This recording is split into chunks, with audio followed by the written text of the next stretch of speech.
Hello friends, எல்லோரும் எப்படி இருக்கீங்க? நல்லா இருக்கீங்களா? இது கவின் சாலின் ஒன். இன்றைக்கி ரெசிபி வந்து ஒரு அருமையான ஹெல்தி ரெசிபி தாங்க. 1 கப் கோதுமை மாவு ப்ளஸ் 2 வாழைப்பழம், இது இருந்தால் போதுங்க. ஒரு அருமையான ஸ்வீட் ரெடி பண்ணி கொடுக்கலாம் குழந்தைங்களுக்கு. வாங்க எப்படி செய்யுதுன்னு பார்த்துடலாம். இதுக்கு நான் ஒரு தட்டில் 1 கப் கோதுமை மாவு எடுத்திருக்கேன். கூடவே 1/4 டேபிள் ஸ்பூன் உப்பு, 1/4 டேபிள் ஸ்பூன் மஞ்சள் தூள் சேர்த்துருக்கேன்.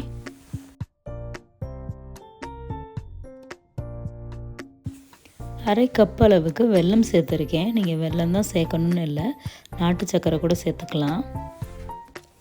1 டேபிள் ஸ்பூன் அளவுக்கு ஆயில் சேர்த்துருக்கேன். அரை கப் அளவுக்கு தண்ணீர் சேர்த்துக்கலாம். இது எல்லாத்தையுமே நல்லா பிசைஞ்சு எடுத்துக்கலாம். இது எல்லாத்தையுமே நல்லா பிசைஞ்சு சப்பாத்தி மாவு பதத்துக்கு நம்ம அதை வந்து பிசைஞ்சு எடுத்துக்கலாம். ஆனால் அதை விட கொஞ்சம் லூஸாக இருக்கிற மாதிரி தான் நம்ம பிசைஞ்சு எடுத்துக்கிறணும். இதுக்கு அரை கப் அளவு தண்ணி ஊற்றணும் அப்படின்னா கரெக்டாக இருக்கும். அதாவது ரொம்ப டைட்டாக இல்லாமல் கொஞ்சம் லூஸாகவே அந்த மாவு இருக்கணும். அந்த அளவுக்கு இதை நம்ம பிசைஞ்சு எடுத்துக்கலாம். ஃபஸ்ட்டு கையில் ஒட்டுற மாதிரி தான் இருக்கும். இதை லைட்டாக பிசைஞ்சு வச்சுட்டு அதுக்கப்புறமா அதுக்குள்ளே வைக்கிற பூரணம் நம்ம ரெடி பண்ணணும். அப்படி அதை ரெடி பண்ணும்போது இது கரெக்டாக செட் ஆகிடும்.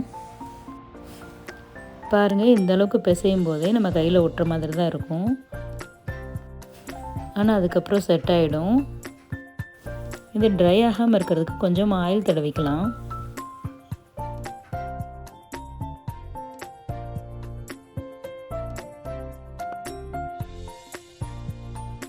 இப்போ இதில் ஒரு மூடி போட்டுட்டு ஒரு ஓரமாக எடுத்து வச்சிடலாம்.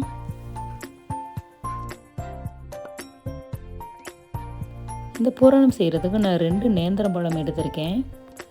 நேந்திரம்பழம் தான் இருக்கணும்னு அவசியம் இல்லை, எந்த வாழைப்பழம்னாலும் நீங்கள் பயன்படுத்தலாம். இப்போ அதை பீல் பண்ணிவிட்டு அந்த கட் பண்ணி நான் அந்த கடாயில் சேர்த்துக்கிறேன். ஏன் இதை நான் டைரெக்டாக கடாயில் சேர்த்துக்கிறேன் அப்படின்னா, இதை வந்து நம்ம ஸ்டவ்வில் வைக்கணும், அதனால தான்.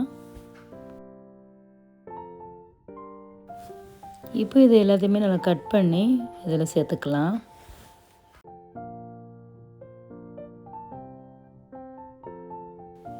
இப்போ இதை கையாலே நம்ம மசிச்சு விடலாம். பட் நேந்திரம்பழம் அப்படிங்கிறனால அது வந்து மசிக்க முடியலை. அதனால் நான் மிக்ஸி ஜாரில் போட்டு இந்த மாதிரி அரைச்சி எடுத்துகிட்டு வந்திருக்கேன். நீங்களும் அதே மாதிரி ட்ரை பண்ணுங்கள். இதில் 3/4 கப் அளவுக்கு வெல்லம் சேர்த்துக்கலாம். வெல்லம் சேர்த்துட்டு இதை நல்லா இந்த மாதிரி நல்லா கலந்து விட்டுக்கலாம். இப்போ இதை வந்து நம்ம ஸ்டவ்வை ஆன் பண்ணி இதில் வச்சிடலாம். இதில் இருக்க வெல்லம் வந்து இந்த வாழைப்பழத்தோடு மிக்ஸ் ஆகணும்.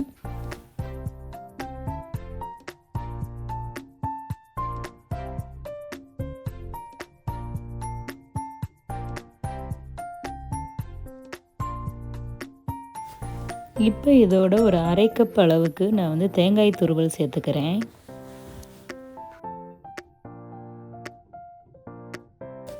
கூடவே ஒரு 5-6 பொடிச்ச ஏலக்காய் சேர்த்துக்கிறேன். நீங்கள் ஏலக்காய் பவுடர் கூட சேர்த்துக்கலாம். அப்புறமா 1 ஸ்பூன் நெய் விட்டுக்கலாம். இப்போ இது எல்லாமே மிக்ஸ் ஆகி ஒரு கேசரி பதத்துக்கு நம்மளுக்கு கிடைக்கணும். அது வரைக்குமே இதை நம்ம குக் பண்ணி எடுத்துக்கலாம்.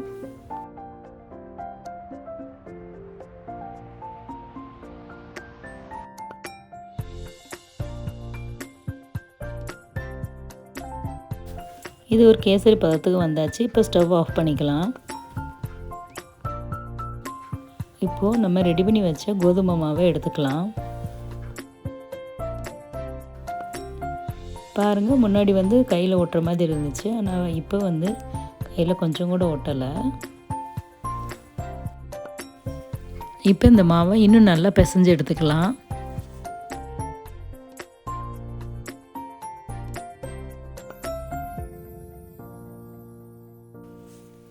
பாருங்கள், பூரணம் நல்லா ரெடி ஆகிடுச்சு. இது ஆறுனதுக்கப்புறம் இந்த மாதிரி தான் இருக்கும்.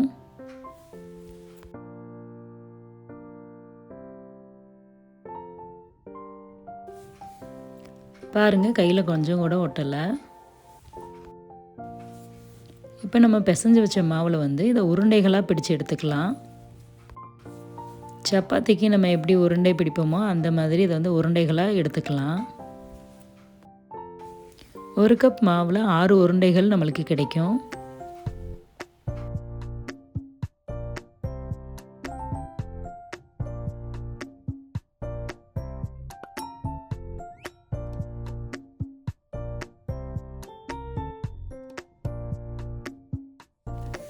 இப்போ இந்த மாதிரி ஒரு பிளேட் எடுத்துக்கலாம். அதில் கொஞ்சமாக ஆயில் ஊற்றி அதை நல்லா ஸ்ப்ரெட் பண்ணி விட்டுக்கலாம். நீங்கள் ஆயில் வாங்கின அந்த கவர் இருக்கும் இல்லையா, அதை கூட நீங்கள் யூஸ் பண்ணிக்கலாம். இப்போ ஒரு உருண்டை எடுத்து லைட்டாக அதை ஸ்ப்ரெட் பண்ணி விட்டுட்டு அதுக்குள்ளே நம்ம வந்து பூரணத்தை வச்சுக்கலாம்.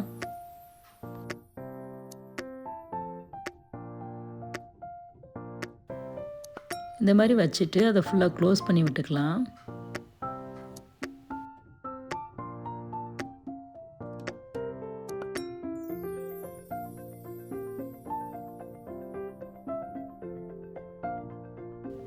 இதை வந்து இப்படி நம்ம கையாலே அமுத்தி இதை நல்லா ஸ்ப்ரெட் பண்ணி விட்டுக்கலாம். சப்பாத்தி கட்ட தேவையில்லை. ஏன்னா இந்த மாவு வந்து அவ்வளோ லூஸாக தான் இருக்கும். அந்தளவுக்கு தான் நம்ம தண்ணி ஊற்றி அதை பிசைஞ்சிருக்கோம். அப்படிங்கிறனால நம்ம கையாலே வந்து அதை ஸ்ப்ரெட் பண்ணி விட்டுறலாம். ஈஸியாக தான் வரும். அவ்வளோதாங்க. ஸ்டவ்வில் தோசைக்கல்லை வச்சுட்டு இதை 2 பக்கமும் நல்லா பொன்னிறமாக வர்ற மாதிரி ரோஸ்ட் பண்ணி எடுத்துக்கலாம். கோதுமை மாவு, நேந்திரம் பழம் இது 2மே உடம்புக்கு ரொம்ப நல்லது, ஹெல்தி. பாருங்கள் எப்படி நல்லா புசு புசுன்னு பூரி மாதிரி வந்திருக்கு அப்படின்ட்டு. அவ்வளோதாங்க. இதை சர்வ் பண்ணிடலாம்.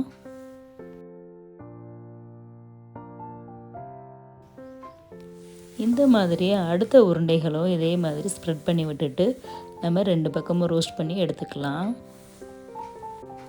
இதை ட்ரை பண்ணி பாருங்கள். ரொம்பவே சூப்பராக இருக்கும். எல்லாருமே நல்லா விரும்பி சாப்பிடுவாங்க. இந்த ரெசிபியோட பேர் என்னன்னு பார்த்தீங்கன்னா போலி.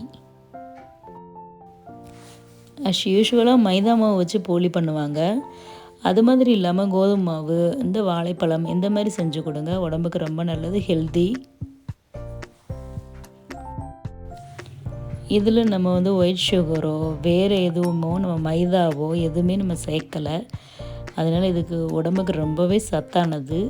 கண்டிப்பாக செஞ்சு உங்கள் குழந்தைங்களுக்கு கொடுங்க.